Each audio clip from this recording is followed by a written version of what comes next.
no sabe dónde está, en una ciudad donde está Al-Qaeda y Estado Islámico, y sabes que esto es de capital. Las personas que os acabáis exponiendo a estas vidas sois un regalo para la sociedad. Pasé mucho frío, pasé mucho miedo, hambre a dolor, me pegaban, me maltrataban psicológicamente. Después de 300 días casi de secuestro, estoy conforme con eso. ¿Sabes dónde pasó las navidades de 2015 a 2016? En Irak, a pesar de haber pasado las anteriores secuestrado.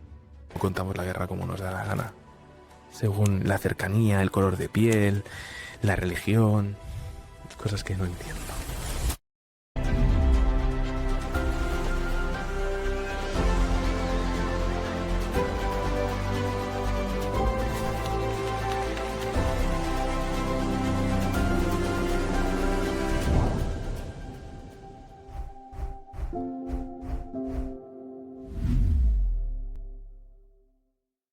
Claro, tú llegas a una guerra y encuentras personas.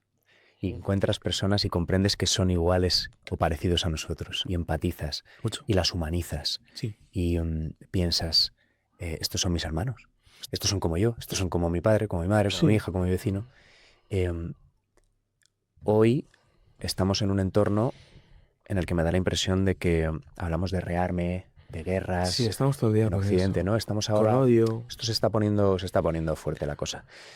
Y las decisiones al respecto, por supuesto, las toman personas que no han vivido jamás una guerra. O sea, a las personas que toman las decisiones sobre las guerras, que llevan a los pueblos a las guerras, pero que las viven desde los despachos, que las viven desde la comodidad, ¿qué reflexión tendrían que hacer antes de tomar decisiones que llevan a pueblos a las guerras? Aquellas personas, no solamente dirigentes políticos, ¿vale? Que parece que siempre nos centramos en los políticos, que son los que hacen las guerras. Hacen las guerras porque alguien les vende las armas. A todos esos señores de las guerras, o de la guerra, los cogería a ellos y a sus familias. Y me los llevaría a Gaza, a Alepo, a Ucrania. Y los metería en un sótano. No te digo ya en un campamento de refugiados, en un sótano. Para que escucharan el sonido de las alarmas, avisándote que hay un bombardeo aéreo. Y los dejaría allí para que se comieran un bombardeo. Con sus hijos. No quiero que les pase nada, pero quiero que sientan ese miedo de lo que son capaces de hacer sus armas. Porque cuando estás escuchando un bombardeo, el silencio es atronador, a pesar de que estás escuchando fuera las explosiones. Yo siempre recordaré los sonidos de los helicópteros en la ciudad de Alepo, porque sabías que iban cargados con bombas. Entonces yo cerraba los ojos y escuchaba los rotores, solamente el rotor, hasta que soltaba la bomba. Y se escuchaba, pues, no sé, a un par de kilómetros. Abres los ojos y dices, pues no me ha tocado. Me está subiendo el pulso de escucharte, tío. Yo haría eso, o sea, las palabras no sirven para nada. Te los llevas para allá con sus críos. Créeme que tus palabras sirven. Una cosa que he leído y que igual te resulta familiar es que el olfato es el sentido que más perdura en la memoria. ¿A qué huele la guerra? La guerra huele a pólvora, por ejemplo, si vas siguiendo a los soldados. Y las explosiones. Es un olor muy, muy fuerte, sobre todo cuando se combate dentro de habitaciones. El olor es muy fuerte. También me recuerda cuando íbamos siguiendo a otros soldados que lanzaban cócteles Molotov a gasolina. Pero sobre todo a mí siempre la guerra me ha olido a muerte. A muerte, a sangre, a dolor. Hay olores, pues como tú has dicho, que no se te olvidan jamás. Recuerdo una mañana, creo que era 29 de enero de 2013. Encontramos 75 o 80 personas ejecutadas y además lanzadas a un río, que habían venido de la parte del régimen y habían acabado en la parte rebelde. Y estuvieron, pues no sé, me lo invento, 2-3 días en el agua y fueron sacando los cuerpos. Y los dejaron en el patio de un colegio porque no había morgue en Alepo tan grande como para meter a aquellos cuerpos. Olía a pescado. Y dices, ¿pero qué es esto? Claro, se iban hinchando con el paso de los días, estuvieron 3 días. hacía mucho calor, a pesar de que era invierno, y dices, Lo salvaje que es. sí, Que son, hablamos de 75 personas, ¿no? Y son en ese día yo creo que 75. en 75, entre 70 y 75 seguro, todos ejecutados de un tiro en la cabeza, todos, y maniatados, y había uno o dos adolescentes, el resto eran hombres adultos. Y la locura es pensar que cada uno de esos 75 es una persona Sí, y que tiene familia. que tiene familia, que tiene que tiene sus aspiraciones, que tiene sus Sus recuerdos, sus sueños, memorias, todos. sus sueños. A mí cuando cuento esta No, historia, no son números. no son números. Yo siempre que cuento esta historia no me centro tanto en lo que son los muertos. A mí no me llamaban la atención los muertos. Me llamó la atención que cuando se difundió la noticia, pues sobre todo por redes sociales, miles de personas de Alepo y de todas las provincias limítrofes llegaron a ese colegio buscando a sus seres queridos. E iban uno por uno levantando las sábanas buscando a su familiar. Y recuerdo perfectamente una madre que iba buscando obviamente a uno de sus hijos. Y las caras muchas estaban ya irreconocibles, otras no, pero muchas estaban irreconocibles. Y se detuvo en un cuerpo en concreto. Y el chaval tenía aquí un tatuaje, ¿vale? Entre el pulgar, aquí. Y entonces le acercaban la mano, lo miraba la señora, lo cogía. Y al final dijo que no era. Y se marchó. Y dijo, ya vendré cuando vuelva a pasar. Esa señora que estaría buscando a su hijo Su hijo. y que es posible que jamás haya encontrado a su hijo porque esté en una fosa común o hayan hecho con el cuerpo, vete a saber, Antonio. Eso es la guerra, nada más. Eso. O sea, para mí la imagen de esos 70 y tantos no son los muertos del río, son los que van a buscarlos y que se quedan con la incertidumbre de no está. Porque desde nuestra visión, desde nuestra perspectiva, desde nuestra cultura, unas personas valen más que otras. ¿Por qué hay números 75 muertos en una fosa común en Alepo nos duelen menos que 3 muertos en Europa? ¿Por qué? Porque no son nuestros. Eso Porque, es. aunque no sean nuestros los europeos, o sea, ¿por qué 75 Porque, muertos en Alepo duelen menos que 3 muertos en Suecia? porque son como nosotros. Porque son europeos, son blancos, quizá tengan hasta nuestras mismas creencias. Entonces no estamos acostumbrados a que en Suecia o Noruega, cuando hubo aquella matanza de aquel neonazi de Breivik, que mató igual 70 y tantos, esos nos duelen más, ha habido más homenajes que a ¿Es los más otros. parecido a nosotros un noruego que un sirio? Bueno, eso habría que preguntárnoslo. Y para eso está la historia.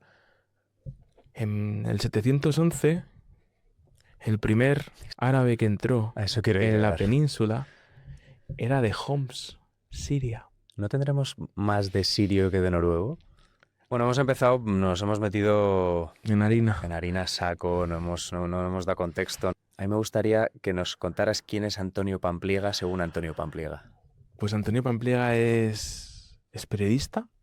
Es una persona que por desgracia se hizo conocida en España porque tuvo un secuestro a manos de Al Qaeda y se convirtió a través de eso en un personaje. Pero la gente realmente no sabe quién es Antonio Pampliega porque no le preguntan, como has hecho tú, quién es. ¿Quién soy? Pues soy una persona empática, soy una persona que ha sufrido mucho por las cosas que ha visto y que lleva desde hace mucho tiempo una mochila muy pesada a la espalda,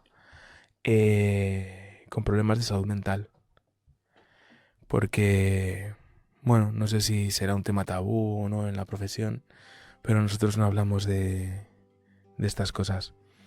Entonces yo ahora puedo estar aquí contigo, Antonio, hablando de esto, me ves sonriendo, etcétera, etcétera, pero dentro de mi cabeza las cosas van de otra forma. Entonces, bueno, voy trabajando, voy intentando volver a ser persona para intentar reintegrarme en la sociedad. ¿Qué lleva esa mochila? Esa mochila lleva todas las personas y todo el sufrimiento que he visto durante tantísimo tiempo. Esa mochila lleva a mi mujer y a mi hija, a las que en los últimos años, por culpa de todas estas cosas que estamos hablando, entre comillas, les he hecho un poco la vida imposible. Y han vertido demasiadas lágrimas por mi culpa. Y esa mochila lleva también miedos, lleva también frustraciones, lleva muchas cosas. Hablaremos un poquito de eso ahora más adelante, pero ¿por qué te haces periodista de guerra? Aquello fue circunstancial, fue algo que se me plantó delante y yo no quería. Yo me hice periodista y estudié periodismo porque quería ir a cubrir mundiales de fútbol. Yo quería ser periodista deportivo. Bueno, sueños que tiene uno, pues yo que sé, no soy bueno jugando al fútbol, pues digo, bueno, pues por lo menos escribo de fútbol. Entonces, ese era mi objetivo principal, pero cuando estuve estudiando ocurren diferentes hechos puntuales, sobre todo 4. Torres Gemelas, invasión de Afganistán, invasión de Irak y atentado yihadista en Madrid en 2004, el 11 de marzo. Además, para contar ese contexto global del nuevo siglo que acababa de entrar prácticamente, vino un fotógrafo iraní que se llama Reza, que vino a hacer una charla, una masterclass. Yo me quedé embobado viendo a aquel señor, y eso que mi inglés era horrible, pero lo entendía, no sé por qué, entendía aquel señor, esas imágenes, y dije, yo quiero hacer lo que hace ese hombre. Y efectivamente acabé haciendo lo mismo que hizo ese hombre, que hizo ese periodista con el tiempo. Yo empecé con 25 años, y una de las cosas más bonitas que me ha pasado en la profesión es que con el tiempo yo di una entrevista en TV3 hace mucho tiempo sobre la profesión y conté lo mismo, porque me hice periodista. Y alguien estaba viendo esa entrevista y era amigo de Reza, del fotógrafo, y me escribió personalmente. Y me dice que se sentía orgulloso. Y me dice, si alguna vez para alguno de tus libros necesitas una fotografía mía, solamente me la tienes que pedir. Y yo dije, digo, bueno, ojalá algún día lo pueda conocer en persona. Otra vez. Sí, eso es lo más bonito, que me haya escrito. El poder de la inspiración, ¿no? El poder Sí, de personas que inspiran. eso es, sobre todo porque contaba con tanta pasión su trabajo que decías, a pesar de las cosas que ve y de las cosas que nos ha estado enseñando, quiere seguir yendo y yendo y yendo y yendo y no se cansa. Claro, obviamente él no habla de salud mental y luego las consecuencias que tiene elegir esa profesión, pero el resto era, bueno, tiene que ser la mejor profesión del mundo. Y te das cuenta de que sí, que es la mejor. No la ¿Lo piensas así? Sí, sí, lo pienso así. Sí. A pesar de, Sí, ya a pesar de la mochila, a pesar del peso, a pesar de... Y si me pagaran ya bien, ya sería... Pero es la mejor profesión del mundo. La mejor. ¿Por qué? Porque te hace darte cuenta de la importancia que tiene determinados valores que en nuestra sociedad se han perdido. Una temporadita ahí en un campo de refugiados. Un campamento de verano. Exactamente. Nos vendría bien, ¿no? A casi todos. Una temporada sí. No te digo larga duración, larga estancia. Pero una temporadita sí. Dejar de dar por hecho tantas cosas. Es que mi madre tiene una frase que me gusta mucho y la suelo repetir con bastante asiduidad, que dice, tenemos problemas de gente sin problemas. Vamos a hacer un mini repaso Vale. hasta que llegamos a Alepo. Mi madre la habían ingresado por un problema en el corazón. De hecho, nosotros pensamos que se moría. Y pensé, bueno, pues vamos a hacer algo con mi vida para que esta señora se sienta orgullosa. Y estaba viendo una tarde el informativo de Telecinco mientras estaba comiendo y sale una compañera que se llama Pilar Bernal y estaba en Irak con el embajador español y con los GEO en la embajada de España fuera de la zona verde. Yo dije, esto es lo que quiero hacer. Termino de comer, me meto en internet y le mando a la embajada de España un mail. Soy periodista. ¿Me puedo ir allí una semana con vosotros para hacer un reportaje? Ignacio Ruiz Pérez, que era el embajador, me dijo, claro, tenemos una habitación libre. Pues ahí que me fui una semana a Irak sin saber prácticamente hablar inglés. A ver, tampoco es que hable mucho ahora. Sin saber lo que era una guerra, sin tener un medio detrás. Nunca lo he tenido, pero es que no sabía ni siquiera lo que era un freelance. Y ahí me fui con 25 años.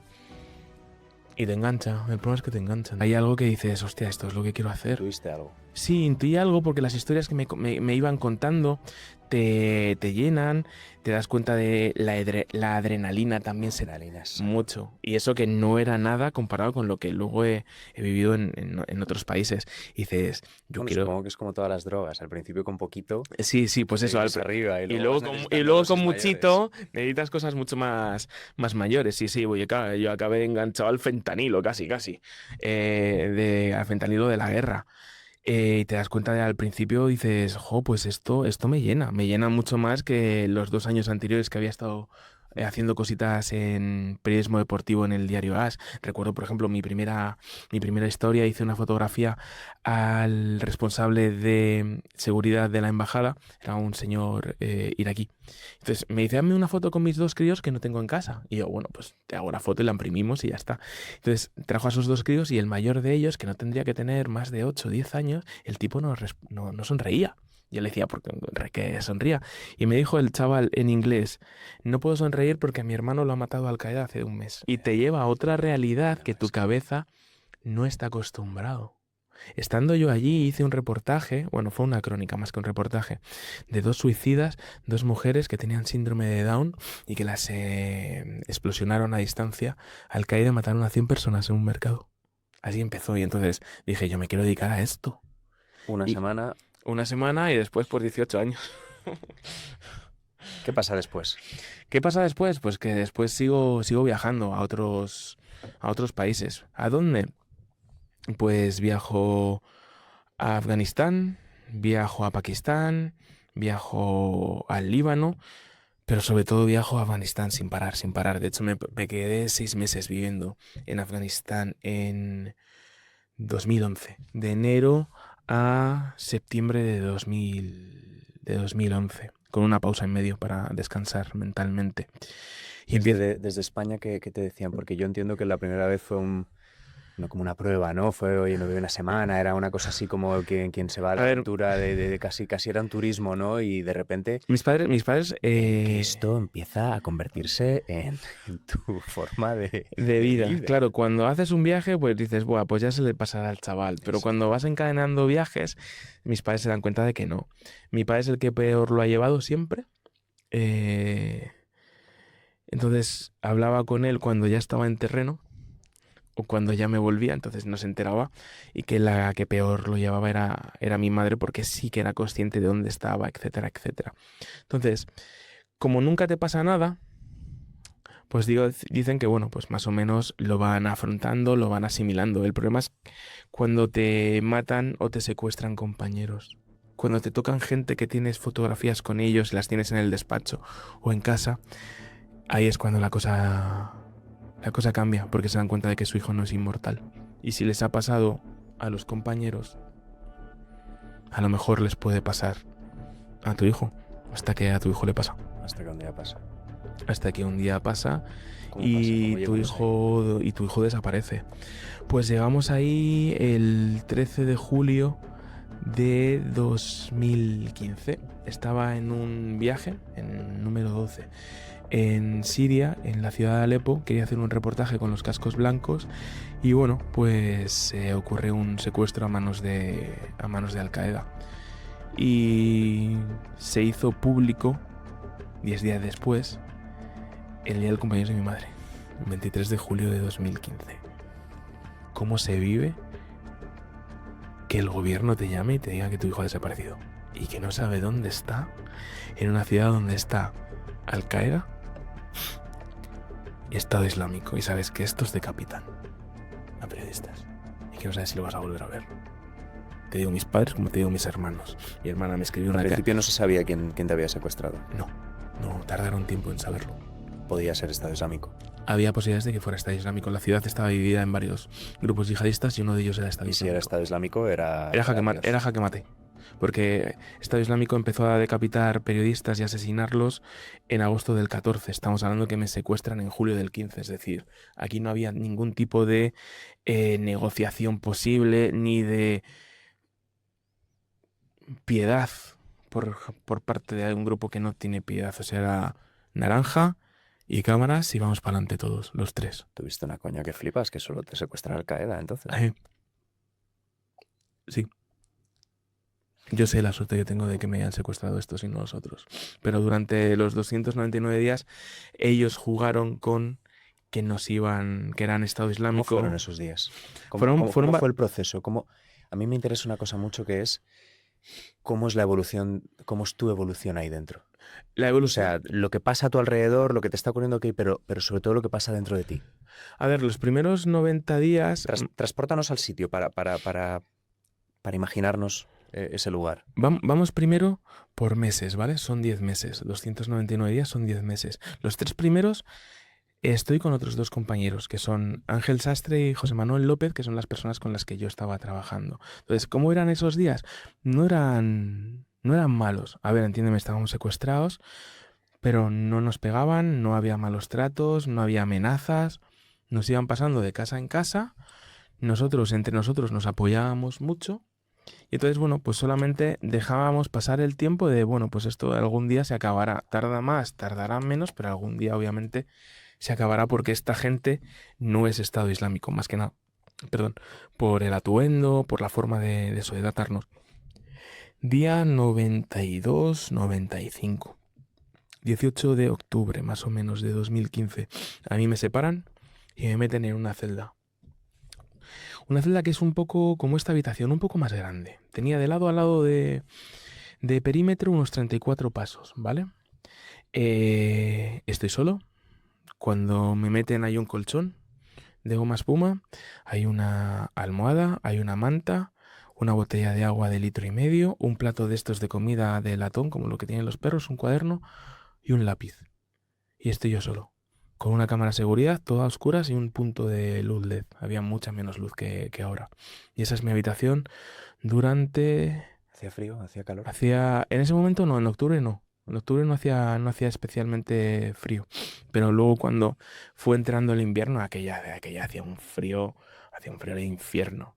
O sea, llegó uno de los secuestradores que me hacía interrogatorios y el tipo llegó muy gallito, decía que tienes miedo porque yo tiritaba.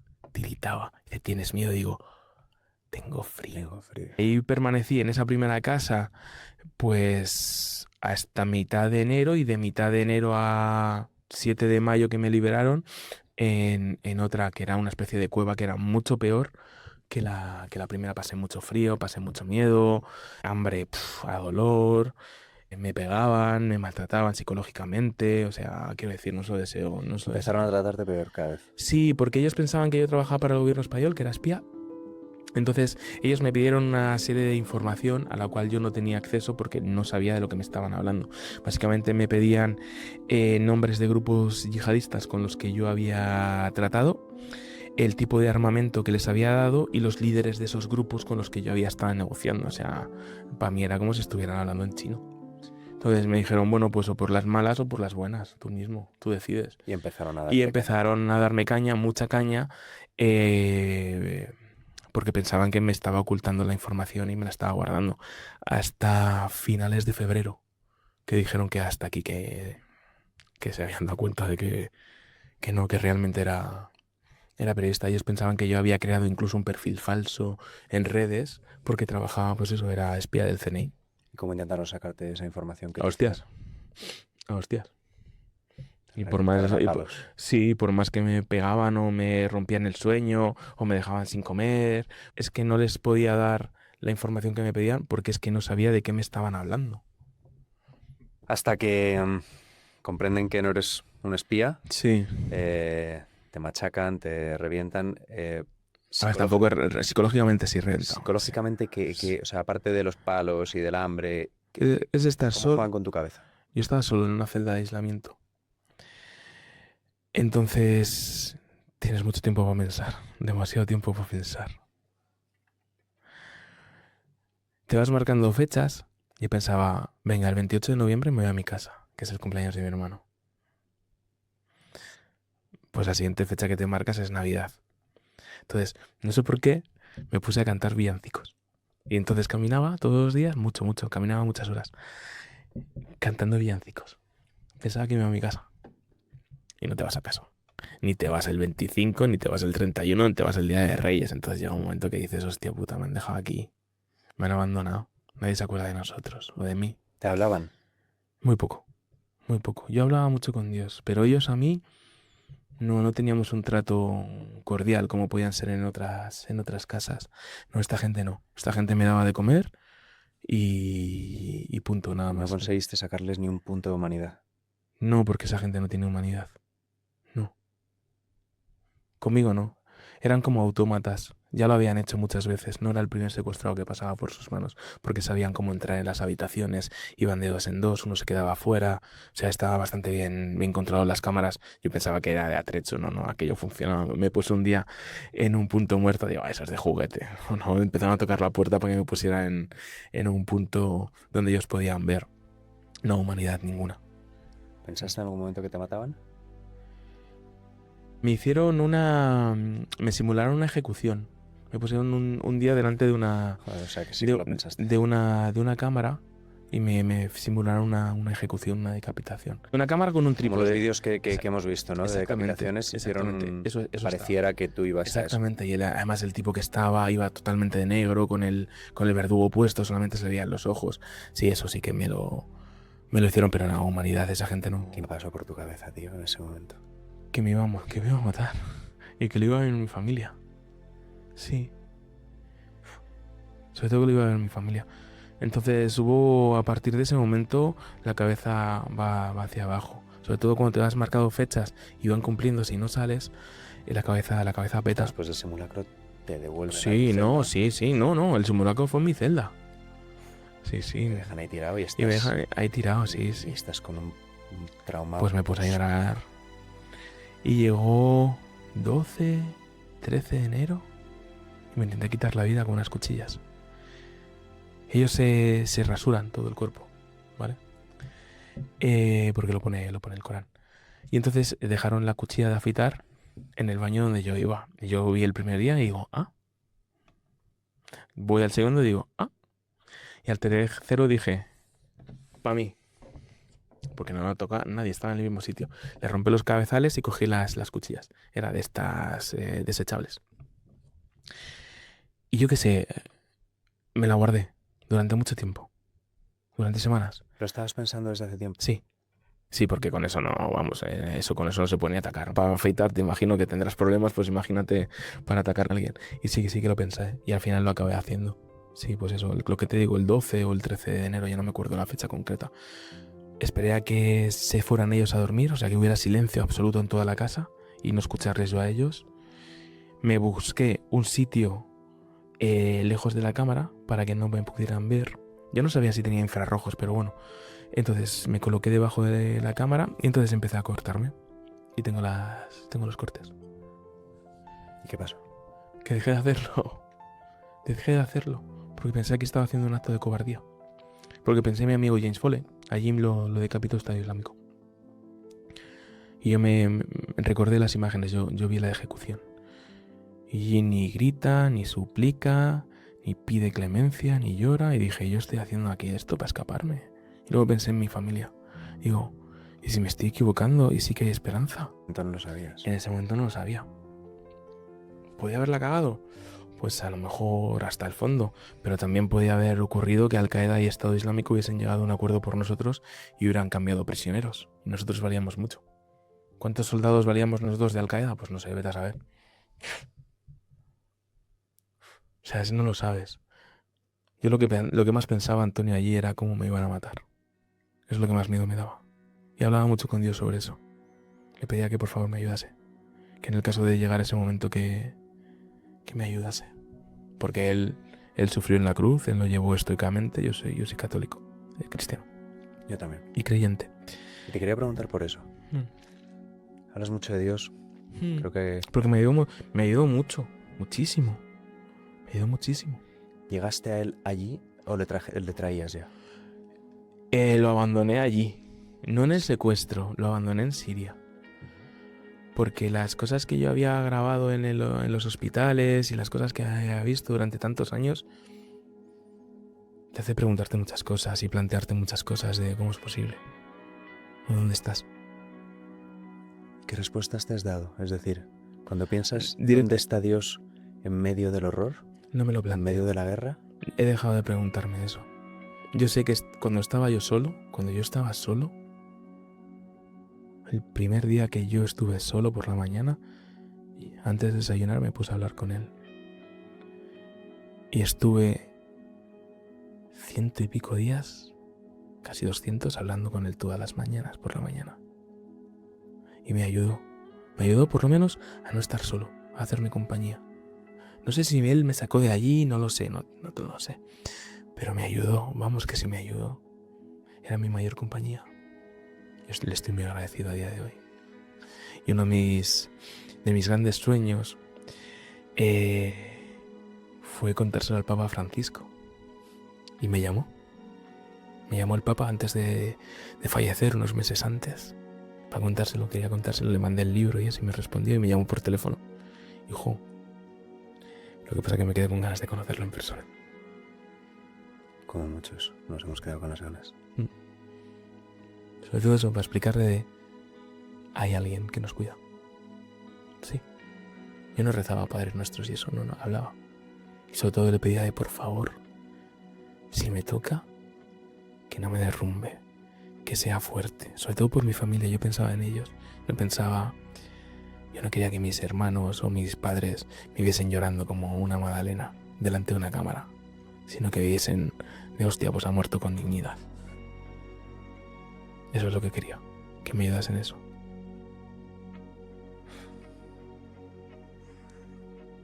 Qué brutal. ¿Dónde le ves hoy? En aquel momento le viste, le hablaste, Sí. estabas en esa catarsis, ¿no? Sí. Pasado todo esto, ya Yo- en una vida o en un entorno un poco más normal, ¿dónde está? Pues está donde tú quieras que esté.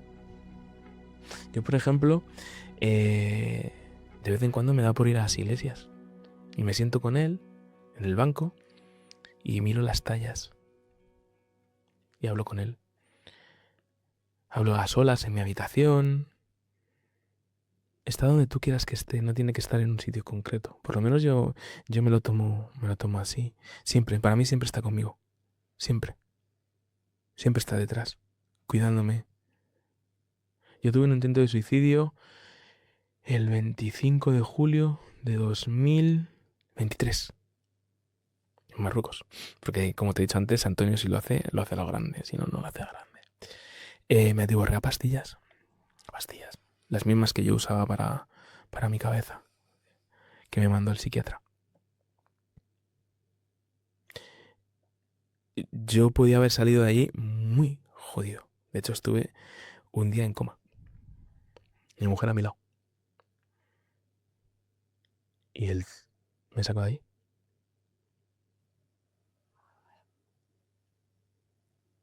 ¿Por qué crees que te ha sacado? A lo mejor son cosas mías. Y pienso que me cuidan más que a los demás. No. No lo sé, no sé. O sea, no me pregunto esas cosas. Yo tengo una idea No sé por qué. al respecto. Y es que hay personas que tienen que estar. Porque Puede ser, no sé. hay personas que tienen que contar cosas, que inspirar, que dar un testimonio. Y creo que tú eres el tipo de persona que el mundo necesita tener. Pero me tengo que cuidar. Con Y tu ahora mochila, por eso. con tu carga, con tu peso. Y ahora estoy en eso. Ahora eso es lo más importante. Tengo un programa. O sea, sigo haciendo periodismo, ¿eh? Tengo un programa que sale en 4, en septiembre, se llama Territorio Pampliega. O sea, sigo haciendo cosas, pero ahora mismo no estoy para ir a una guerra. Pero sí que me gustaría seguir dando voz a todas las cosas que hemos Y estado estás hablando. dando voz a un tema de salud mental también. Yo creo que eso es muy importante. Es una guerra brutal Ahora mismo en el siglo XXI. Ahora mismo es mi caballo de batalla. Yo lo hablo mucho con otros compañeros, claro. En Petit Comité no salen a hablarlo, pues, públicamente. Yo creo que es un error. O sea, a mí nadie me preguntaba, después de leer las crónicas o ver los vídeos, cómo estaba. Yo recuerdo que, por ejemplo, cuando mandaba vídeos a AP de los hospitales, lo que me decían era, manda menos sangre. Pero no me preguntaban de cómo estás después de haber visto esto. La sangre que no queremos ver en fotos. Eso es, mándame no menos sangre. Y yo les decía, pero ¿cómo menos sangre si esto es una carnicería? Intenta sacar menos. Digo, bueno, pues no sé. Y luego con el tiempo, a muchos de estos chicos que eran editores míos, que estaban en otros países, los sigo teniendo en Facebook o en Instagram y alguna vez me escriben a preguntar qué tal. Y muchos han tenido problemas de salud mental viendo las imágenes que nosotros les enviábamos de Siria. Y mi pregunta es, si tú tienes problemas de salud mental y lo has visto por una pantalla editando las fotos o los vídeos, ¿cómo tenemos que estar nosotros? Nadie nos preguntó por eso, ni cómo estábamos. Pues a lo mejor tienes que estar un tiempo en casa, o a lo mejor tienes que salir a Turquía, emborracharte, estar 3 días y volver a entrar. O... No cuidamos a nuestros héroes. Tú hablas mucho a chavales. Hmm. A los chavales hay que decirles que no tengan miedo de hablar de esto. Es que no tienen Porque que muchos tener... de ellos probablemente tengan dentro algo Mira, y no tengan a quién contárselo. yo que el último año sí que me han contratado para dar más charlas a colegios, hablo mucho de salud mental y hablo de mi caso, porque es que es real, me ha pasado. Y cuando termino, me voy a comer con los profes, dicen, en esta aula donde has estado hay 2 intentos de suicidio. El hermano de otro se ha quitado la vida. Dices, ¿pero qué coño es esto? Hemos tenido, todos los años tenemos 5 o 6 protocolos de suicidio, dices. Es una pandemia silenciosa. Está enterrada, afecta cada vez a más gente, pero al que le afecta no tiene referencias Es que no solamente no hay y no es referencias, capaz de externalizarlo. es que, Antonio, no hay herramientas. Está sola. Mira, cuando a mí me pasó esto en Marruecos, yo regresé a España y obviamente llamé aquí en Madrid, además llamé aquí en Madrid a la Seguridad Social para pedir cita con un psiquiatra, no psicólogo, psiquiatra. Te estoy hablando del verano del 23, agosto del 23. ¿Tú sabes para cuándo me dieron cita para que yo viera en esta comunidad autónoma en Madrid a un psiquiatra? Agosto del 23. Agosto del 23. ¿Tú cuándo crees que me dieron cita? Mayo del 24. Dios mío. Entonces intenté ir por mi cuenta. En ese momento no tenía trabajo. Un psiquiatra en Madrid, no sé en otras comunidades, en Madrid cuesta 15 minutos 150 euros. No se puede pagar eso. Entonces obviamente no puedes pagar eso. ¿Dónde vas? Buscas otras alternativas. Yo tengo la suerte, como hemos empezado esta charla, de que soy un poco conocido. Entonces me puse en contacto con una fundación que se llama SIRA, que es especialista en torturas, malos tratos, estrés postraumático. Y ellos son los que me están ayudando y me están dando herramientas para continuar adelante. Empecé con sesiones cada 15 días y ahora vamos cada mes, bueno, salvo en agosto que hemos hecho parón, pero es sesiones cada mes, mensuales. Pero digo, yo tengo la suerte de venir aquí porque soy quien soy. Y toda esa gente a la que no escucha ni Dios, ¿por qué no se lo pueden permitir? ¿Qué va a ser de esa gente? O hasta que alguien pierda la cabeza y haga una locura, ¿entonces qué? No, entonces ya hemos llegado tarde. Entonces le mandamos una corona a la madre. Y le 4.000 suicidios en España al año. Más que accidentes de tráfico. Hay más gente suicidándose. 3 millones de personas con depresión. Unos 3 millones de personas con trastornos de ansiedad. Se calcula que la primera causa de baja laboral en el mundo en 2030 va a ser la depresión, en el mundo entero, no solo en los lugares. Gracias por compartir esto. No, yo creo que es mi labor. O sea, ahora, por ejemplo, es a lo que yo quiero trabajar y en lo que yo quiero visibilizar, porque es muy importante, porque yo cometí un error. Y estoy a punto de dejar a mi hija sin padre, cuando tenía 2 años.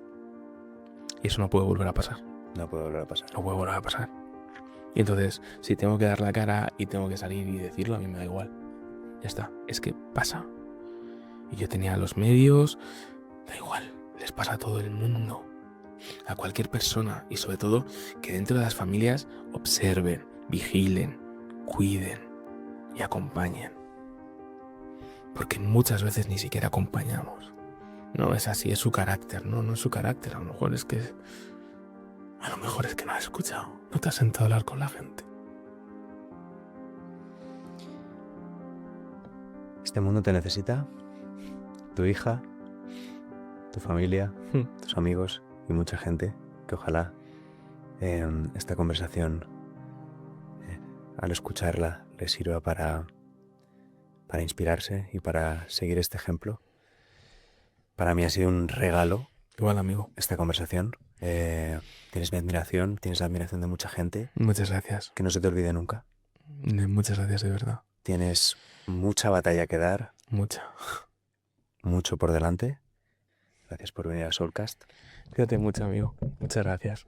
Aprovecho para darte las gracias a nivel personal y también a nivel de una sociedad que muchas veces no agradece lo suficiente a sus héroes, que no agradece lo suficiente a las personas que dan pasos valientes en la vida, arriesgan su propia vida, arriesgan su salud, su futuro, su estabilidad, su espíritu, para que los demás podamos ser más conscientes de la realidad del mundo. Así que este inciso era para darte las gracias, para que sepas que toda esa mochila que cargas no es en vano. Es una mochila que, en la medida en la que te pesa a ti, es de ayuda y construye un mundo mejor. Pues mira, nunca me he dicho nada tan bonito, de verdad. O sea, no sé qué decirte. Cuenta una historia. O que estuvieras en un sitio y que alguien de repente y dijeras, hicieras un clic, ¿no? Y comprendieras cosas. Esas historias que a veces son como casuales, ¿no? Y cotidianas, pero que de repente te abren y te hacen comprender. Pues mira, una de esas historias la protagoniza un señor de unos 50 y muchos, casi 60, que se llamaba Abu Jafar, no sé si seguirá vivo. Estaba trabajando en Alepo para un medio español, para el diario El Mundo, y le pregunté a Yusef, a mi traductor, que quería ir a ver las morgues, ¿vale? Para ver todas las personas que morían en los bombardeos, dónde las llevaban y cómo gestionaban sus cadáveres. Y entonces ahí estaba Abu Jafar, que era el encargado de la morgue más grande de Alepo, que era un colegio. Dios mío. Lo que era un colegio ahora era una morgue. Ojo, Qué desfase. ya no había colegio, ahora era la morgue. Y ahí estaba yo, Abu Jafar. Me dijo Abu Jafar, mira, os quería enseñar una cosa. Y yo, bueno, pues tenemos toda la mañana, así que podemos hacer lo que quieras. Y me lleva al interior del colegio. En una de las clases, según entras, tenía 4 paredes, obviamente. 3 de ellas estaban llenas de fotografías, de gente que te miraba directamente según entrabas. Y yo le pregunté a Abu Jafar, ¿y esto qué es? Y me dice, son las personas que han muerto en esta ciudad y cuyos cadáveres nadie ha reclamado. Yo me encargo de hacerles la fotografía al rostro, colgarlas en esta pared y luego enterrarlos en fosas comunes, para que el día de mañana, si viene la familia, vengan aquí y digan, este es mi familiar, aquí está en esta tumba. Los que no tenían rostro porque estaban destrozados, tenían fotos a camisetas, pues con algún logo o tatuajes, porque había gente que es que no tenía absolutamente nada que recordar y reconocer. Entonces, luego nos invitó a un té. Nunca había hablado con extranjeros, éramos los primeros que pasábamos por allí. Y el tipo al final se acabó derrumbando cuando le pregunté, ¿por qué estás aquí? O sea, ¿por qué no te vas? Y me dice, mira, tengo 5 hijos. 5 hijos. Y estoy aquí porque si a mí me pasa, me gustaría que alguien supiese dónde estoy enterrado. Yo me acuerdo de ti siempre en una de esas charlas de la Fundación Lo que Verdad Importa, con 3.000 niños enfrente, enseñando una foto de unos hermanos sirios en un coche. Sí, efectivamente. Y recuerdo que estabas contando eso, ponías las fotos del momento porque Sí. es a lo que te dedicas y es como cuentas las realidades, ¿no? Y había un silencio sepulcral, los 3.000 chavales, que claro, hoy en día esos chavales están con el móvil grabando en redes sociales. Ya. Es muy difícil captar su atención. Es muy complicado, sí. Llevaban media hora sin pestañear. En ese momento sí que estaba cabreado. Estaba cabreado porque la guerra de Siria continuaba. Bueno, esa y otras muchas, pero sobre todo la de Siria. Habíamos dejado de prestarle atención y, como tú dices, nos centramos en nuestros problemas que están en el teléfono móvil y de la pantalla de un móvil no salimos. Y lo que quería mostrarles es que en otros lados del mundo, chavales de su edad tienen que meterse en un taxi a recorrer una ciudad como Madrid, más o menos de grande era Alepo, con sus 2 hermanos heridos y volver a por sus primos que estaban muertos. para que luego vengan a contarme sus problemas de... Es que es verdad. Tenemos mucha suerte de haber nacido donde hemos nacido y no somos conscientes de ello. Y esa yo creo que es la misión del periodista. Es una misión muy bonita, la tuya como periodista y además la de divulgación que haces después, porque creo que llegas a la gente de una forma muy especial. Porque el poder de las imágenes les impacta, sobre todo porque son una generación, como tú bien has dicho, ¿no? Que están todo el día con el móvil. Entonces, si solamente usas la palabra, al final se acaban de aburrir, porque llega este, me va a contar una historia, vete a saber si es verdad o no, pero si lo están viendo, dices, ojo, que lo que me está contando es verdad y que hay gente que sufre y lo veo, y sobre todo empatizo con los vídeos, escucho los sonidos, el silencio sepulcral de esa charla que creo que fue en Sevilla, Sí. es extensible a todas las demás. Normalmente suele pasar lo mismo, los chavales quedan impactados porque no están acostumbrados a eso. Porque en ese momento el que tiene el mando de la televisión soy yo. Y además me da la sensación de que en un mundo que está un poco tiranizado por Sí. la corrección política y por la sobreprotección de los niños, cuando tú llegas ahí y les das un tortazo de realidad, Hmm. no están acostumbrados. No, no están acostumbrados porque normalmente en casa esto no se ve. Los medios de comunicación o los informativos nos hemos vuelto un poco... Es decir, intentamos cuidar mucho la sensibilidad de los niños, etcétera, etcétera. Jo, más o menos tú y yo somos de la misma generación, sufrimos los atentados de ETA y en portada de los periódicos y de los informativos ahí iban los heridos y los muertos que dejaba la banda terrorista y aquello iba sin censura ninguna. Hemos pasado de eso a no saquemos niños muertos en televisión, que es que, claro, les puede causar algún trauma. Y entonces en las guerras que enseñamos. Exacto. ¿Qué ¿Qué enseñamos? es una guerra, entonces? ¿Cómo le explicamos a la gente lo que es una guerra? Pues al final lo que piensan que son las guerras son personas que huyen de un punto A a un punto B, obviamente los refugiados, y después personas como ahora está ocurriendo en Gaza que se agolpan en puntos para ir a recoger comida. Que sí, esas son consecuencias, pero ¿por qué no les enseñamos las imágenes de los hospitales o las consecuencias de los ¿Qué es bombardeos? la guerra? Es Sí, decir, enseñamos a veces las consecuencias de la guerra, pero no enseñamos la guerra desde dentro. porque no estamos... No no es- enseñamos el horror. ¿Eso se debe enseñar? ¿No se debe enseñar? se deben... ¿Por qué se hace esa censura? Cuál es tu visión desde el lado del que ha estado allí, ¿no? En donde las cosas pasan. A ver, hay que tratar a la víctima con respeto. Siempre. Es decir, carnaza no se puede enseñar porque no tiene tampoco sentido, porque si enseñas carnaza produces el efecto contrario al que estás buscando, es decir, te intentas alejar porque lo que estás viendo supera lo que hay en tu cabeza. Entonces, ¿se tiene que enseñar lo que ocurre en los hospitales, los bombardeos, etcétera, etcétera? Sí, pero también con mesura, con calma. Y eso lo aprendéis, Lo aprendes en terreno, lo o aprendes muy sea, difícil, supongo, ¿no? al final lo acabas viendo. O sea, por ejemplo, yo recuerdo una mañana en la ciudad de Alepo, en el hospital de Arsifa, donde un doctor o un enfermero, no lo sé, no lo recuerdo, estaba muy cansado el tipo, muy, muy cansado, llevaba todo el día operando. Salió donde estábamos la prensa, afuera del hospital, salió con tres piernas, dos de niños y otra de un adulto, a donde estábamos la prensa, y entonces levantó, como si fueran dos trofeos, y dijo, "This is Alepo". Claro, ¿qué haces? Obviamente le tiras la foto. ¿Esa foto sale de mi tarjeta? Jamás. La tengo en mi disco duro. O sea, eso es impublicable. Ujú. Porque no estamos acostumbrados a ese tipo de violencia. Otro tipo de fotografías, como por ejemplo la de los chavales del taxi. El taxi no era una foto, el punto de la dignidad, ¿no? La dignidad de la persona a la que fotografías.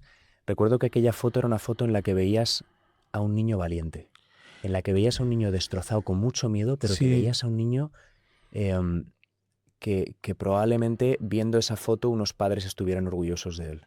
lo que sí que quería transmitir con esa fotografía, no tanto la valentía del chaval, sino que desde aquí, desde nuestro prisma, desde Occidente, entendiésemos que si ese chaval el día de mañana coge un rifle, la guerra le ha llevado a eso, al final a querer vengarse.